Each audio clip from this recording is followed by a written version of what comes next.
So Pakistan's Chief of Army Staff, Asim Munir, speaking from the United States of America, a place where one would imagine he'd be on his best diplomatic behavior, decided to announce to the world, we are a nuclear nation. If we think we are going down, we'll take half the world down with us. Let's just pause and admire the comedy here, because there is so much comedy here, even though we are talking about weapons of mass destruction. This is the same Asim Munir whose entire military went down just 3 months ago under Operation Sindoor. So what is he talking about? Not figuratively, literally. Crushed, dismantled, begging for a ceasefire like a shopkeeper pleading with an angry landlord. And yet, here he is in the United States threatening Armageddon. It's like the class clown who failed the maths test now announcing he will blow up the school. By brandishing nuclear weapons, even on foreign soil, Asim Munir has effectively confirmed what many of us have long known, what the world has long known. From the greenest recruit to the top brass, the Pakistan Army is simply a uniformed suicide bomber collective. The difference, instead of a suicide vest, they've got nukes, but apparently the same jihadi mindset. And what timing, just 90 days since those same nuclear weapons in Pakistan spectacularly failed to deter India. 3 months since India's missiles punched straight through Pakistan's air defense, which turned out to be more air than defense, and let their network to ruin. 3 months since their DGMO had to phone Delhi in tones so deferential, you could almost hear the white flag rustling down the line.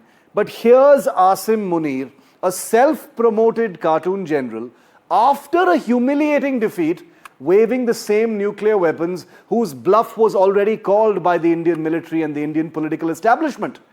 It's a whole new season of Pakistani comedy.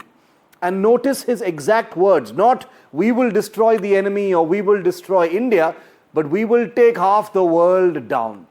That's not strategy, that is something a suicide bomber's mission statement might actually look like. It's also a loud confirmation of the world's worst fear, that Pakistan's nuclear program is run by a man who talks like a jihadi. This is the DNA of Pakistan's military culture. Jihadism so baked in that even nuclear weapons are discussed like cheap threats at a roadside dhaba. Mature nuclear powers use their capability as a silent deterrent. Pakistan, look at these pictures, they're not even an exaggeration. It shouts it from the rooftops like a toddler screaming, my toy is bigger. And this is why Operation Sindoor hasn't paused. You keep hearing that. Well, it's true. Not militarily, not psychologically, clearly, because Sindoor's shockwaves are still rattling the corridors of General Headquarters in Rawalpindi.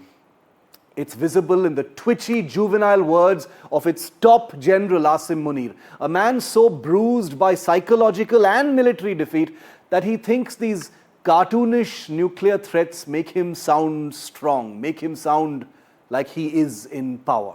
They don't. They make him sound exactly what he is, insecure, reckless, and desperate. Which other nuclear power needs to go to a foreign country and say, I will use my nuclear weapons and half the world will be destroyed?